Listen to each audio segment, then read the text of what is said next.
Welcome to Design to Move, a weekly functional movement series reviewing common movement impairment syndromes, muscle imbalances, and injury cycles and how to correct for them. Don't just exercise, but restore optimal movement. Hey guys, welcome back to another episode of Design to Move. My name is Ryan Maxwell, this is Ryan Parr. Today we're going to go over another movement distortion, and this one has to do with what's called swayback posture. Essentially it means that the flexors of the hips are too tight and it's pulling your pelvis downward or lordotically, and it shifts your center of mass forward from a vertical center of mass. Now there's different combinations of this. Sometimes one side is more dominant than the other. Today we're going to take a very general approach to this and show you how to address some of the common issues. The muscles that we're going to talk about for tension are the TFL or tensor fasciae lata muscle, and also we're going to get into the latissimus muscles, show you the combination of how the upper body ties into the lower body and how it could lead to, again, altered breathing mechanics, shoulder placement, and then ultimately the placement of your pelvis. So just as usual, we do have a blog on the topic. It's in the description below. Make sure to read up on that. If you want more information on today's topic, or if you want a free virtual movement assessment, we'd love to hear from you. So you can reach out to us at admin@fluidhealthandfitness.com. And again, we do have a table of contents to the side. You can notice here, all of the segments of our videos are going to be timestamped with a condensed version of it at the bottom. So if you just want to use this as a review or a general tutorial, you can use that at the bottom. On that note, we have a lot to cover today, so let's get right into Swayback. This is our mobility and release segment for our video. Here's where we show you how to reduce the overactive muscles in your body. Today we're going to target the tensor fasciae lata, it's a superficial flexor muscle, as well as the latissimus dorsi, the upper arm extensor muscles. Let's get right to it. First muscle we're going to hit is the tensor fasciae lata. This is the little superficial hip flexor that attaches your hip bone down to your IT band that travels down into your tibia. Now again, if the hips are tipped downward, that muscle starts to get compressed. But if we have a swayback posture, not only is it tipped down, but we shift our center of mass forward and start to stack on our hips. What that does is actually starts to pull our femurs open, and that kind of twists that TFL muscle, so it makes it overused, overactive. So it has a tendency to be pretty engaged on at least one hemisphere of the pelvis. So today we're going to show you how to use a lacrosse ball to reduce it. Again, it's going to be right under your hip bone, about an inch, and offset medially, or rather laterally to the side, about an inch. And it's going to reside between your hip bone and the trochanter of your femur, that little elbow. So if you rotate your femur in and out, you'll feel the elbow of the femur off to the side. It's going to sit in that little pocket. Another way to identify it is if you lift your leg up, bring the leg out, and then rotate it in, you'll feel that muscle flex, and then you know you're right on it. So Ryan's going to lay sideline on his left side, placing that ball right there. He's approaching the ball. It can be a sensitive muscle, and with that little lacrosse ball being so acute, too much pounds per square inch, that thing's going to guard. So we're going to approach that muscle softly. So he's going to roll into it, making sure not to put too much pressure into the ball. Now once he's on top of the ball, he's going to take his opposite leg and bring it up into flexion, and then just kind of hold his hip line there. Now remember, the goal for this release is to put pressure into the muscle until the muscle wants to relax. And then once it softens initially, you're going to start to move the joint that it attaches to and start to elongate the muscle. This is called a pin and stretch technique. We want to make sure that throughout this process, we have the capacity to engage the muscle that opposes that TFL, and in this case, it would be the gluteals. So what he's going to do is, as he kicks his leg back, he's going to breathe in, he's going to extend his leg up off the table, or adduct the leg up off the table, and extend his leg back behind him. Now you may not be able to see it from this angle, but he's engaging his glute back here. So he's on the pressure of the ball, and that's compressing the muscle. Now as he brings his leg back, he's going to stretch that muscle. If the muscle becomes overstretched, it's going to want to flex back and guard. And when that happens, the opposing muscle on the opposite side of the joint is going to relax, and that would be his glute. So that's a good indication that if he pulls his leg back too far and the glute on the same hemisphere isn't able to contract, well then you know you've gone too far in that stretch. So use that as your indicator as you go back and forth through extension and flexion. Once again, he's going to breathe in, kick the leg back behind him into extension, make sure he can keep that left gluteal engaged. He's going to keep his obliques tight on the opposite side, the external obliques on his right side, and then he's going to kick back and let it relax. Go through about 6 to 10 series of that lengthening relationship, and you'll notice each time that you come back into flexion on the left hip, you'll be able to sink into that ball and get deeper and deeper into the muscle belly. So the second muscle that we're going to target is the latissimus dorsi. These are muscles that pull the arms into extension and internal rotation. When they're tight, they do contribute to internally rotated humerus, but they also add to hyperextension in the lower back. And while we're addressing this today with the swayback posture, normally swayback posture, you're going to see the hips shift forward, the thoracic spine go backward, and oftentimes you'll see the shoulders rotate inward.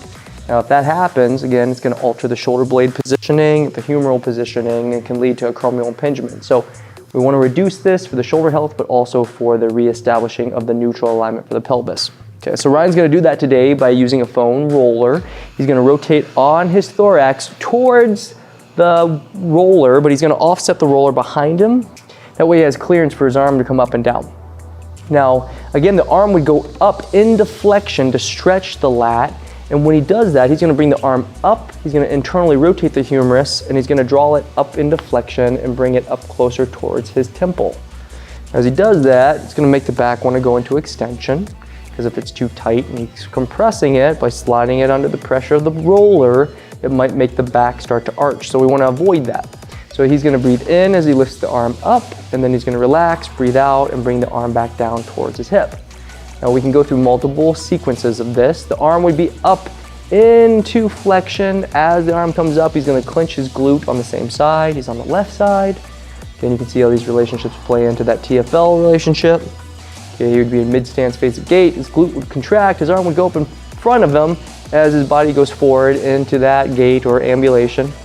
So he's putting the weight into his glute and he's drawing his leg up. So he's flexing the glute on the left, breathing in, lifting the arm up, supinating the palm so it's facing up, and then breathing out, and then sinking into the belly muscle. Ultimately, you should feel the muscle soften as it goes back into passive. So when the muscle comes back, it's neither flexed nor stretched, it's passive. You should be able to penetrate into that muscle every iteration of that breathing pattern. So we look for about 6 to 10, do both sides of the body, and that would take us through our mobility. This is our activation segment for today's video. Here's where we show you how to engage the traditionally underactive or discontinuous muscles in the body. For today, we're going to get into the rib cage and how we can get the diaphragm under control in relationship to intra-abdominal pressure. This does have an impact on swayback, so we're going to show you how to engage your abdominals with breathing pattern. The muscles that we're going to target are the abdominal muscles. We have our transverse abdominis, we have a rectus abdominis, we have an internal and external oblique. All of these muscles compress the spine into flexion. When we have hyperextension in the back, or lordosis or swayback, where the hips shift forward, oftentimes our abdominals are all inhibited. So what it means is our abs contain our ribs down, they pull the rib cage down, and it holds the rib line so that our diaphragm has a nice strong anchor point so it can depress and pull air into our lungs. Well, the problem is if our hips are tipped, a lot of times our diaphragm is hyperascended and we don't get the abdominal pressure to support our rib cage, nor our spine and pelvis. So what we want to do is engage our abdominals while working against the pressure of the intrathoracic pressure by breathing in. So what Ryan's going to do is he's going to lay flat in a supine position. His legs are inside his hip line. He's going to breathe all the air out of his lungs, and by doing so, his lower back should come in contact with the mat. His ribs are going to depress. So you'll see his xiphoid and his 5th through 12th rib come into depression, and then he's going to breathe in and try to maintain the pressure of his abdominals. The act of breathing is actually going to stretch through his abdominals and actually increase that intra-abdominal pressure. If he keeps his abs on, though, you'll notice that his hip bones actually go upward, they ascend. So it's actually pulling the pelvis under and helping to hold his pelvis neutral, okay? Now if he lets go of the abdominal pressure, and just show him, right? The ribs lift up, the pelvis tips down, and he goes into extension into the spine. And if we stacked him on his feet, his hips would shift forward and we would see it as a swayback posture. So that's what we're working on. So he's gonna make sure, and he's gonna try at least, that when he breathes the air out, that his shoulders don't rotate forward and towards the midline of the body. So he's gonna retract the scapula back and try to hold that shoulder blade position in a nice neutral position as well. So what you guys can do to help practice the breathing pattern against the flexion and extension of the hip, as you breathe out and get all the air out of your ribs, try to do a Kegel or a pelvic floor contracture. And as you breathe in, maintaining the abdominal pressure, not letting the ribs go, you're gonna breathe in and clench your glutes. Remember, when the glutes are contracted, it would normally be a nutated position in the pelvis, meaning you would be in weight or again compressed. the back is going to extend. We want to work with those mechanics. So again, gluteal contracture against breathing in while maintaining intra-abdominal pressure helps to create a neutral core alignment. Okay, we'd like to do this with a 2-count breath in to a 6-count breath out. You're going to do that for about 10 to 15 cycles. Give yourself a minute of time to recover, and then we'll do it again. And then your abs should be nice and charged up. You should learn how to contain your diaphragm. You'll increase the intrathoracic pressure. You'll be able to get more excursion out of the backside of your ribs, and it'll help to align your neck and shoulders in a more appropriate way as well. And that's it for activation. This is our integration segment for today's video. Here's where we show you how to engage multiple sets of muscles in a way that facilitates clean and anatomically correct movement. We're going to show you how to use a single leg balance position to help to stabilize the shoulder mechanics against your rib positioning so that all of your force couple or sling systems help to stabilize your pelvis, knee, and ribs. Let's go right to it. So now we're going to get into integration where we're going to target a single leg balance position. Essentially what we want to do is coordinate the upper body musculature with the lower body musculature so we can work the movers of the arm with the scapular stabilizers and the lumbopelvic hip stabilizers.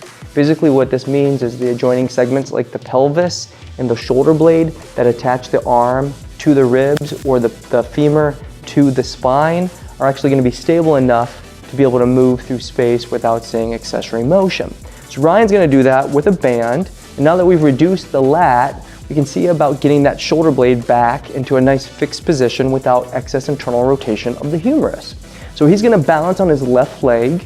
He's going to stabilize his pelvis by engaging his glute, keeping a nice firm dome of his left foot. He's going to lift his opposite leg up into flexion. As he does that, he's going to engage his groin on the right side, his internal oblique on the right side, pulling the rib cage down. And then he's going to internally and inferiorly depress the left rib cage down by engaging his external oblique. That sets up his posture for his spine. After he does that, he's going to retract the shoulder blade down and back on the right side and then pull his arm back behind him into extension, but he's going to externally rotate through the humerus by pulling the elbow again back externally or the wrist back externally. You'll notice that Ryan's collarbone is nice and neutral. He's able to keep his hip line neutral on the left side, so his hip bone's not rotated posteriorly or backward, and he's holding his head right in line with his sternum.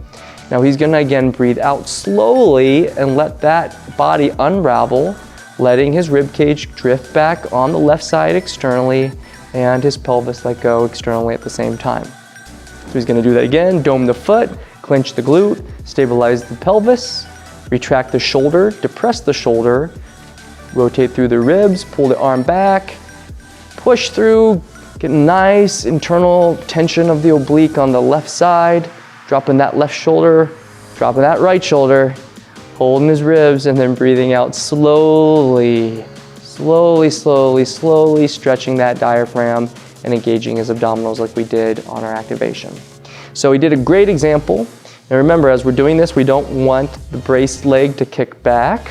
So as we're standing here and we can't stabilize the pelvis because the glute's inhibited, well, the hip's gonna rotate back. That's gonna impact the positioning of the ribs and by extension, the positioning of the shoulder on that opposite hemisphere. So we wanna make sure that the rib line is neutral, the hips are neutral, and that we've got a nice stable hip without any varus or excessive valgus of the femur, or excuse me, the knee or the hip. So with that in mind, you're gonna do about 2 sets of 20 repetitions. If you fatigue, make sure to stop. Make sure to coordinate the breath. Remember, it's a breath in on the retraction, a breath out on the extension. And if you have any questions, remember, reach out to us at admin@fluidhealthandfitness.com. 2 sets of 20 with a minute of time in between each side. Our final segment is strength. Here's where we show you how to overload certain muscles to help to maintain the stability of a particular joint by increasing its rigidity or passive tone.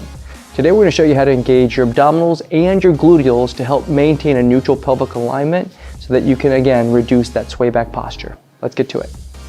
So our last movement is going to be a hip press, commonly referred to as a bridge, with abdominal pressure. So what we're trying to do here is engage your gluteals, your hamstrings, and your abdominals all in one motion to try to keep the pelvis from tipping anteriorly, creating that excess extension into the lower back. So what we want, again, is Ryan to engage his abdominals by supporting his head first. He's going to draw his arms back, We have a tendency to compensate by using the arm or the pectoral girdle. Try to lift the arms up, create momentum. A lot of times you'll kick forward through your cervical flexors, like your scalenes and sternos, the accessory respiratory muscles. Don't do that. We want to support the neck, so you're going to pull your head back into extension or neck into extension. Cranial glide, tuck your chin. You're going to support the bridge or the rim of your cranium or skull on your fingertips. You're going to draw your arms back. So that'll set up the neck and the head. Now he's going to get all the air out of his ribs by engaging his diaphragm, active, or not diaphragm, but internal, external oblique, and abdominals, transverse abdominis, holding that abdominal pressure, and then he's going to lift his body weight off the ground through the torso, trying not to lead through the head or the neck. Okay, so now he's got isometric pressure through his abdominals. With that, he's going to plant his heels into the ground, push down into the floor and almost away, and then he's going to lift his hips so that his right and left hip bones are even to each other, and then come down slowly, breathing out to a count of 6. 4 down, and then he's gonna hold that position at the bottom for 2 seconds. He's not resting, he's just holding. And he's gonna breathe in, press up, making sure that both the right and left hip bones are equal. If one drops down, like so, normally means that the glute's not strong enough, so he's got to push down harder on the glute or the heel, contract his glute, and then come down. Now again, if you guys are doing this and you notice that it's really hard for you to support that as you come up, a lot of times the glutes are inhibited by the extra tension in the flexors. We talked about that. That's the whole reason why we have this little swayback thing going on. So what we want to make sure of is we only lift as high as we can while maintaining, again, balance or again, equilibrium between the right and left hip bones. Okay, so again, it'd be up for 2. Get up as high as you can while maintaining that nice neutral line, and then breathe out for a count of 6, 4 down, and 2 at the bottom with a pause. And if you do it right, your abs and your glutes are gonna be on fire. Okay, so you wanna take some time, make sure that you're doing the right thing. If you notice that your head starts to, again, extend, so it starts to kick back, or again, your neck starts to crane forward, if your shoulders start to dump in, if there's an asymmetry in the hips. Right? All of these are indicators that your body's fatigued, you don't have control over your natural symmetries, and you would want to reduce this and stop. Okay, so make sure to work up to about 20 repetitions with that 2 count up, 4 second down, 2 second pause, get up to 15, 20 reps, give yourself a minute in between, and in no time you'll notice that your vertical center of mass starts to clean up and you'll start to reduce that swayback posture. Thank you for joining us for another episode of Design to Move, this one on swayback posture. We hope you enjoyed it. Remember, a lot of us have overused hip flexors, quads, and calf muscles, and due to which our pelvis has a tendency to tip forward. That's called lordosis, and this actually creates more pressure on our lower back. By extension, our rib cage starts to elevate, we start to have issues with our breathing patterns, and then that impacts our cranial positioning, our head positioning on our spine, and our shoulder positioning. So oftentimes the instability of the pelvis leads to global distortion patterns all throughout the body. Pretty important that we get that under control. So if you have more questions on today's topic or you want more specific information on your own particular body, reach out to us at admin@fluidhealthandfitness.com, and we would love to offer you a free virtual assessment. Remember, we do have a blog on the topic, so make sure to read up on that, and we'll see you next week for another episode of Design to Move. Remember, your body's designed to stay in motion, so stay with it.